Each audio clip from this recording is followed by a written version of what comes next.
empreendedora que começou a sua história bem cedo. Aos 12 anos, montava bijuterias e pediu para a mãe para fazer um cadastro na Feira Hippie em Campinas. Passou a vender as peças lá e ainda cursou design de joias e acessórios. Neste caminho, criou coleções e em 2015 montou o seu ateliê local e continuou vendendo na Feira Hippie durante ainda um ano para justamente ajudar para pagar o aluguel do imóvel. E olha só, ela trabalhou para conseguir o equilíbrio financeiro nesse período, mas aí veio uma grande virada que a Aniele vai contar para a gente agora, justamente porque ela é a entrevistada do Ser Empreendedor de hoje. Seja bem-vinda, Aniele, fala um pouquinho dessa história, dessa virada e por que empreender desde tão cedo. Olá, obrigada pelo convite. Acho que a nossa virada foi muito importante quando a gente começou no digital, né, com o site e com bastante engajamento no Instagram. Mas eu acho que a gente só teve essa virada por essa história ser longa com a Feira Hippie, né, com as vendas lá na feira. Então, eu acho que foram passos sólidos que a gente teve durante esses anos e que nos trouxe muito conhecimento também em relação ao nosso mercado, né, que são acessórios. Como você disse, eu comecei muito cedo, eu tinha 12 anos, e na nossa família não tem ninguém que trabalha nessa área. Então, foi muito legal ter tido o apoio dos meus pais nessa época em que eu era muito nova, né, e até hoje não sei muito bem por que me despertou esse interesse, mas eles super apoiaram, tanto que até hoje, no caso, eles trabalham comigo, mas no início não era bem um trabalho, né, era, como posso dizer assim, um hobby, mas sempre feito com muito carinho, muito amor. Então, eu acho que esse sempre foi o ponto principal. Eu sempre gostei muito de trabalhar com isso, de criar acessórios, e então acabou, né, depois virando o meu trabalho.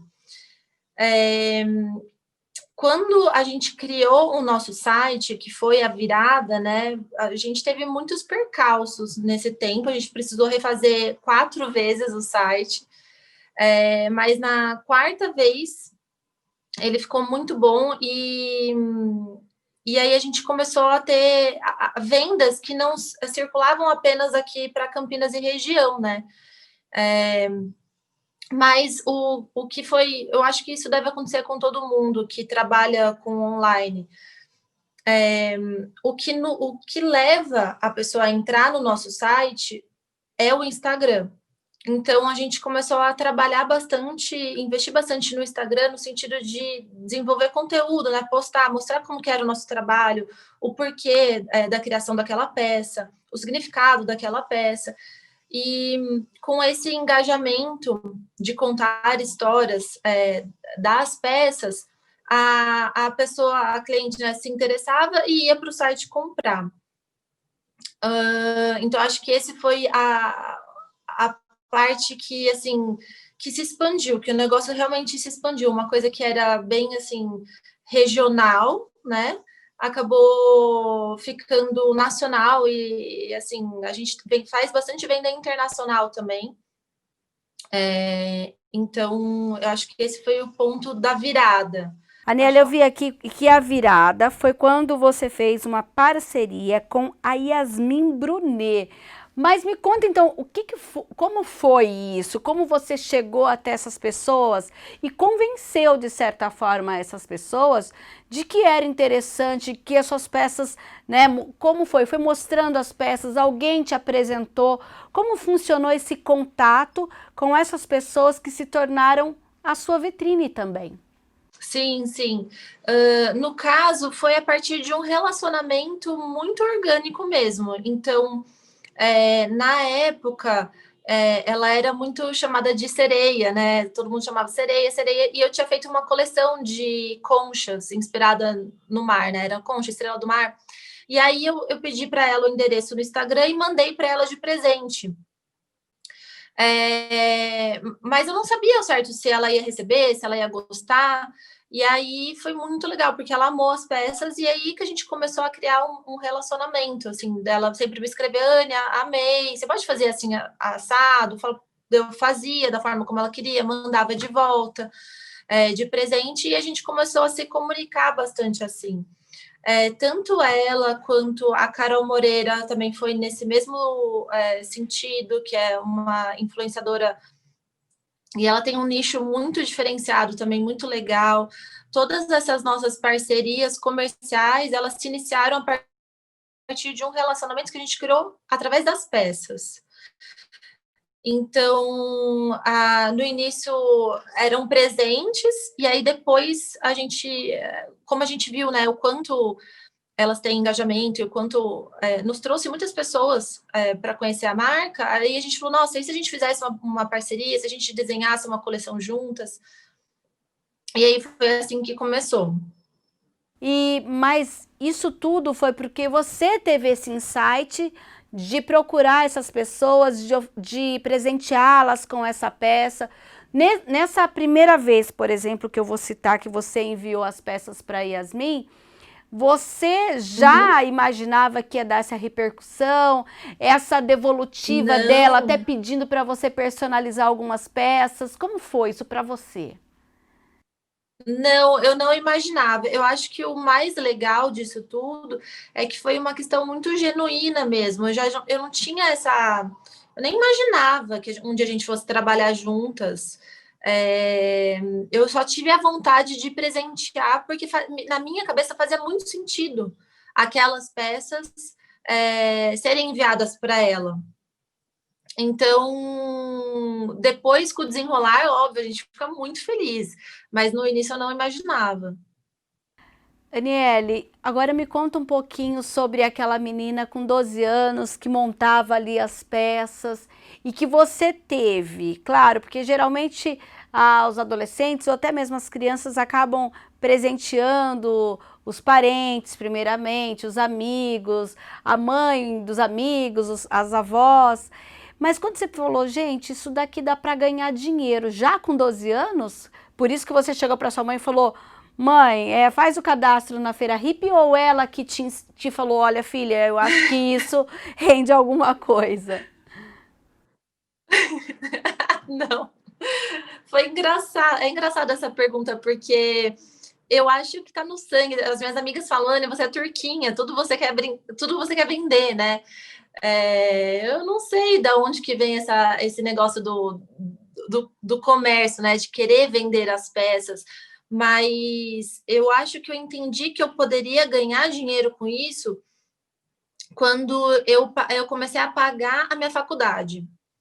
Então, a gente, né, vendia aos finais de semana e aquele dinheiro era guardado para eu pagar a minha faculdade. Então, e aí eu acho assim, quando eu entrei na faculdade e eu entendi que eu poderia montar todas as minhas peças, desenvolver mesmo cada peça, aí que os meus olhos brilharam e eu falei, não, eu quero trabalhar com isso, porque antes eu comprava, né, o pingente, a argola, o fecho, a corrente, eu comprava tudo e montava. Então tinha um diferencial por eu montar do meu jeito, mas ainda assim eram insumos prontos, né? Hoje em dia, não. Depois que eu fiz a faculdade, que eu entendi como que desenhava, como que era a produção, os processos de produção, é, né, todo esse processo, aí sim que eu falei assim, nossa, eu vou trabalhar com isso mesmo. Então hoje você praticamente tem uma fábrica, é isso ou não? Não, a nossa produção é terceirizada, mas o design todo é nosso. Então, eu desenho, desenvolvo as peças e aí mando para produção. E sua família, você disse que eles hoje trabalham com você. Vocês deixaram a Feira Sim, Hippie? sim. A empresa, né? A gente tem, no caso, duas marcas. Uma de bijuterias, né? Que são acessórios banhados, e uma de joias. No das bijuterias se chama Anilu. Eu sou Aniele e a minha mãe se chama Lúcia, porque como ela foi minha tutora quando eu tinha 12 anos, e ela aí que me acompanhou desde o início, fez muito sentido quando a gente quis criar um nome, ser Anilu. E então ela é minha sócia, né, hoje, e no caso faz 3 anos que meu pai entrou também para cuidar do financeiro para gente. Então acabou que ficou uma empresa familiar. Sim, mas a Feira Hippie, vocês deixaram ou vocês ainda mantêm a feirinha aos finais de semana? Como que tá isso para você? A gente continuou até o ano passado. Então, eu tô com 32, eu iniciei com 12, a gente fez 20 anos de feira. Como há 5 anos a gente abriu o ateliê, a gente estava trabalhando de segunda a segunda, né? Porque a feira a gente fazia de de sábado e domingo. E o ateliê a gente abre de segunda a sábado. Então começou a ficar muito cansativo. E aí eu tive que optar por sair da feira esse ano para ter um pouco de descanso, né? Sim. Agora, esse momento em que as redes sociais passaram a ser um instrumento principal do seu negócio, né? Queria que você falasse um pouquinho Sim. de quando você teve essa visão, até que você falou, ó, o Instagram foi essencial para isso. E nesse sentido, hoje, como que é a estrutura da sua empresa? O Instagram, ele acaba sendo uma vitrine, né? Para te direcionar para o site. Então, hoje a gente tem três frentes de venda que são o ateliê, para quem quiser comprar aqui, o site, que daí a gente faz o envio nacional, e o WhatsApp, que daí faz o envio internacional também. Ah, mas a gente não tem venda direta pelo Instagram. Não, não tem como, é inviável, porque é muita mensagem, né? Então a gente sempre redireciona já para o site ou pelo WhatsApp. Você já chegou a fazer essa conta de quantas peças você vendia antes das mídias sociais e quanto você vende hoje? Não. Porque antes das redes sociais, a gente tinha um controle muito básico, né? Assim, era caderno, a gente nem usava planilha. O que eu tenho base a partir do momento que a gente criou um site mesmo. E hoje são quantas peças mensais, por exemplo? Ixi, não sei. Não Eu, tem como uma boa ideia. designer, sou uma péssima, sei lá. Por isso que colocou o pai para administrar o negócio, né? Nossa, total. Eu tenho uma mente criativa muito, muito boa, mas para essa parte de número, o financeiro e tudo, eu me intero, né, todo mês, mas não vou muito a fundo. E qual a importância, então, de um negócio familiar para você, já que desde o início a sua família tem uma participação ativa em tudo? Tem os prós e os contras, né? Os prós é assim, é uma confiança que eu posso confiar assim 100% no meu pai, na minha mãe. O meu irmão começou também há alguns meses a trabalhar aqui com a gente, então eu confio muito. É uma relação muito gostosa, mas é difícil a gente parar de falar de trabalho. Então, às vezes eu falo, mãe, tô com saudade da minha mãe, queria sair, conversar, falar sobre outras coisas, não quero falar de trabalho. Então, chegou um ponto que a gente precisou criar algumas regrinhas, porque estava ficando estressante. Quais são essas regrinhas? Você pode contar para gente? Sim, não falar de trabalho pós-horário comercial. Então, não me liguem depois das 8. A gente sai normalmente umas 8 horas. Depois das 8, não me liga para falar de trabalho, ou não me liga muito cedo para falar de trabalho. A gente resolve as coisas aqui no ateliê, né, na loja. E aos finais de semana também. Os dias que a gente não está trabalhando, evitar de falar sobre isso. Olha, é uma regra básica, então, né? Coisa bem É uma regra simples. básica, mas para a gente fez muita diferença a partir do momento que a gente começou a aplicá-las, porque a hora que você vê, só gira o assunto em torno disso. Sim. E isso, de certa forma, esse momento de separar o trabalho das relações pessoais também te ajudou no processo criativo? Muito, muito. Porque chega uma hora que você eu preciso estar muito descansada e ter um pouco de ócio para criar. E principalmente em momentos que eu estou sozinha, que eu estou viajando. Então, isso eu precisei começar também a criar algumas regrinhas para mim, porque no caso eu me formei como designer, é nisso que eu sou muito boa, só que no momento que eu tenho uma empresa, eu tenho que saber um pouco de tudo. Então, aqui eu não fico só desenhando, imagina, eu não posso, né, só fazer isso. Então, chegou também um momento em que eu me peguei fazendo de tudo e muito pouco dessa outra parte. Então é engraçado, porque tiveram várias etapas que a gente precisou redesenhar, sabe? Falou, não, peraí, eu tô fazendo de tudo, tô estressada e não tô nem com cabeça para criar, então tem alguma coisa errada. E aí falei, não, então estou fazendo outras funções que não são minhas, preciso de um dia livre para desenhar, não consigo fazer aqui, porque tem muita gente, né? E a gente tem que resolver questões do dia a dia. Então, normalmente eu tiro o domingo para fazer isso. Aniele, nosso tempo está acabando. Eu queria que você deixasse uma mensagem para quem pretende aí empreender, principalmente às vezes tem uma adolescente que faz alguma coisa em casa, que às vezes pensa, não sei se eu vendo isso ou não. Você que começou muito cedo, o que você diria? Olha, eu diria duas coisas. Uma é para, se algo toca o seu coração, vá em frente, acredite naquilo. Às vezes, eu acho até interessante a gente não compartilhar muito do que a gente acredita antes de entrar para ação. Então, faça enquanto você acredite, porque às vezes a gente divide e as opiniões alheias podem influenciar, né? Podem te desestimular. Aniele, eu agradeço a sua participação e a gente vai continuar acompanhando aí o trabalho de vocês nas redes sociais, tá bem? Tá bom, muito obrigada. Bom, e a gente vai para um breve intervalo e volta já já com a dica do especialista, falando inclusive sobre essa questão da importância das mídias sociais em um negócio. Não saia daí que o Ser Empreendedor volta já já.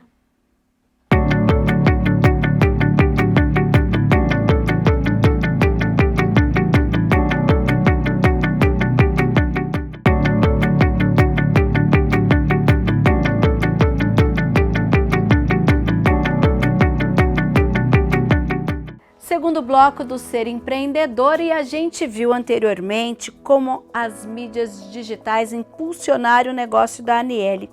Será que essa tática vale para todos os segmentos? Como otimizar o uso do marketing pelas redes sociais? É o que a gente vai saber agora com o nosso convidado, que é o professor de Design Digital da PUC Campinas, Vitor Corte Real. Professor Vitor, seja bem-vindo ao Ser Empreendedor. E eu já vou pedir para que o senhor responda essas duas perguntas. Impulsionar os negócios pelas mídias digitais vale para todos os segmentos? Olá, tudo bem com vocês? É um prazer estar aqui. Agradeço muito o convite. Espero que a nossa conversa ajude a esclarecer aí algumas dúvidas do pessoal todo que atua, que está empreendendo e tem as mídias sociais aí como uma forma de alavancar os negócios, né? Sim, impulsionar é uma estratégia, é uma das estratégias mais utilizadas, inclusive, dentro desse cenário das mídias digitais, né? Acaba sendo a estratégia que se utiliza do recurso principal, que é o recurso financeiro, monetário, ou seja, colocando dinheiro mesmo num tipo de veiculação, num tipo de impulsionamento, né, que é o nome que é utilizado para isso, para conseguir, normalmente, com mais agilidade, em menos tempo e com maior intensidade, obter resultados. Existem outras atividades, existem outras estratégias, algumas são chamadas de orgânicas, né, que eu acredito que a gente vai falar um pouquinho sobre isso também, mas o meio do impulsionamento é, de certa forma, um atalho, é uma estratégia de bastante apelo. Quanto mais recurso financeiro o empreendedor tiver, fazer por meio do impulsionamento é como se a gente percorresse um caminho mais longo em menos tempo, graças ao investimento financeiro. Mas todos os segmentos, eles devem sempre usar as mídias sociais ou apenas quando for serviços ou produtos direto ao consumidor? Por exemplo, aquele que faz um serviço para uma outra empresa, para um outro negócio, ele não necessariamente precisa das mídias sociais ou todos precisam?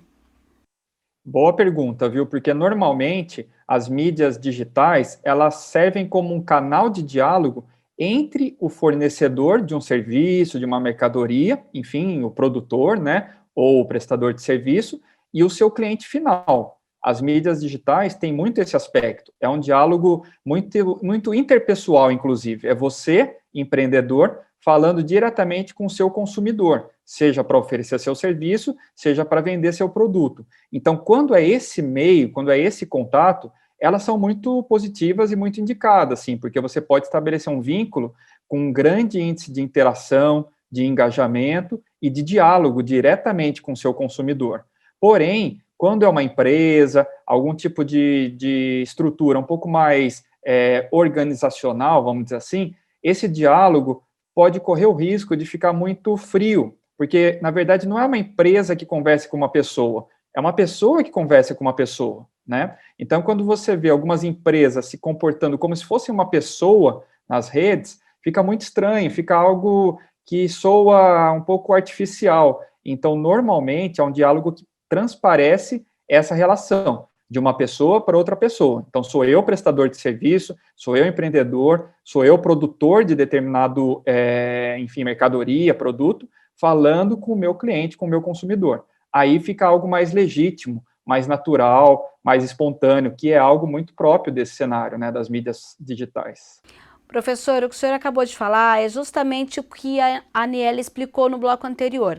Ela cria as peças e, entre outras coisas, a família, cada uma cuida de um setor da empresa, mas ela faz questão de continuar administrando as redes sociais, até porque ela gosta de explicar por que ela fez aquela peça, conta a história da peça e ela dialoga dessa forma com aquela pessoa que está vendo a vitrine ali, que o Instagram, por exemplo, é usado como uma grande vitrine por ela. É esse o caminho. Exatamente, ela está seguindo assim, se a gente pode dizer que existe uma regrinha, algumas normas, alguns procedimentos que de fato existem, né? Ela está seguindo à risca, conseguindo justamente estabelecer esse vínculo de interação humana, né? Porque a internet, as mídias, enfim, são um meio, né? É um meio de comunicação. A empresa, ela é um órgão, é uma instituição, não é uma pessoa, por mais que exista a denominação pessoa jurídica, é uma pessoa, na verdade, são pessoas físicas que estão conversando na rede. Então, nesse formato, nesse modelo que quem está do outro lado, né, o consumidor, sente que está dialogando com uma outra pessoa, que é aquela que está fornecendo o serviço ou produto, isso fica muito mais legítimo, muito mais sincero, né, e consegue fortalecer um vínculo, porque, na verdade, mídias sociais representam vínculos, são vínculos entre as pessoas e as suas mercadorias, enfim, do que elas têm para oferecer para o seu cliente. Então, esse vínculo acaba sendo mais forte, a gente chama de elo, né, é um elo mais forte ou mais frágil, quanto mais quem está nas extremidades se sente envolvido com esse processo, né, sente que está sendo ouvido de fato, e não simplesmente ali alguém que está participando de uma troca entre dinheiro e produto. Na verdade, as mídias sociais são muito mais do que isso. É uma troca de tempo, por exemplo, eu que vou comprar alguma coisa de uma outra pessoa, eu estou cedendo meu tempo além do meu dinheiro, na verdade, para receber o que essa pessoa tem para me trazer de informação. Acima de tudo, as mídias sociais representam uma troca de informações, mais ou antes do que a troca da mercadoria por si só. Quando a gente fala nessa troca de informações, por exemplo, a pessoa escolhe não vender diretamente aquele produto pelas mídias sociais, mas ela torna aquilo um chamariz para, de fato, ou o seu site de vendas ou o seu contato. É esse o caminho ou pode-se usar das duas formas? Das duas formas, até como você disse antes, às vezes as mídias digitais, nesse caso, servem como uma vitrine, tá? Não é necessariamente um canal de venda direto, tá? Pode servir como uma vitrine também. Então, nesse processo, há essa possibilidade de expor o que eu tenho para oferecer e a outra pessoa necessariamente pode utilizar para compra ou não, né? No caso da Aniele, ela ainda explicou, olha qual a tática que ela usou, professor. ela acompanhava algumas, né, algumas celebridades, digamos assim, e uma ela viu, no caso a Yasmin Brunet, que era chamada de sereia, e ela tinha justamente criado uma coleção com conchas, etc, naquela época. E ela conseguiu o contato da Yasmin justamente através do Instagram, seguindo, mandou de presente. Só que ela mandou, não no sentido, olha, ela vai divulgar, olha, porque ela achou que tinha muita coisa a ver. E isso foi o que virou o negócio dela, porque a partir do momento que a Yasmin passou a usar as peças dela, ela hoje, tanto que não vende só para Campinas, vende para o Brasil e até fora do país. Depois vieram outras parcerias, ela tem hoje parceria com famosas do mundo geek, etc. Então, de uma forma despretensiosa, ela acabou fazendo uma virada no negócio dela. Isso acontece muito? Na verdade, esse caso é espetacular, é de certa forma espontâneo, mas você percebe como a sacada dela foi assertiva no sentido de utilizar de um elemento que existe no mundo dos negócios desde sempre, que é uma pessoa ou é uma figura chamada de líder de opinião ou de formador de opinião. Então, isso no mundo da comunicação, no mundo dos negócios, sempre existiu. Então, quando você tem alguma celebridade, alguém conhecido, ou alguém de notório saber, por exemplo, numa propaganda de pasta de dente, você colocar um dentista ali para endossar a venda daquela pasta de dente, ele exerce essa posição de formador de opinião. Então, na comunicação isso sempre existiu, no mundo dos negócios também. E aí, nesse caso que você traz para a gente, que foi passado no primeiro bloco, representa isso de uma maneira tão espontânea, mas tão eficaz, que foi uma estratégia muito, muito bem sucedida. Por quê? Porque se utilizou de alguém dos próprios meios digitais, da própria mídia, que já tem uma grande penetração num determinado público, por conta da visibilidade que tem, por conta do que produz de conteúdo, e essa pessoa exerceu esse elo de ligação, muito mais do que um elo de ligação intermediário, né, entre o produtor e o consumidor. Essa pessoa no meio que serviu como um trampolim. É quase como se você tivesse um caminho linear entre o produtor e o receptor, que isso pode funcionar. Pode levar mais tempo, pode demorar um pouco mais para se ramificar, para ter os retornos. Nesse caso, é quase como se tivesse dado um impulsionamento por meio de uma pessoa, que é uma influencer, né? E essa curva, ela dá logo um salto, mais do que seguir lentamente num crescimento. Então, foi quase como um atalho, foi quase como se colocasse um aditivo, né, no processo de comunicação, por meio de uma pessoa. E olha como isso é incrível, como a gente estava falando antes. É entre pessoas. As mídias digitais, ou mídias sociais, que às vezes é um nome até melhor para a gente usar, é relacionamento entre pessoas. Então, se você tem uma pessoa que tem um meio de contato mais intenso, essa pessoa vai jogar o seu conteúdo também, o seu produto, o seu serviço, com muito mais intensidade do que você propriamente dito, né? Então, excelente, está de parabéns. Agora, quando isso pode se tornar prejudicial, por exemplo, às vezes a pessoa dá uma alavancada nas redes sociais, mas ela não consegue, até por conta de que ela previa até então ter só o negócio ali na sua região, na região onde é a sua empresa, e de repente dá esse boom e ela não está preparada, por exemplo, para fornecer, para entregar uma série de coisas. Isso também deve ser pensado antes do uso das mídias sociais intensivamente?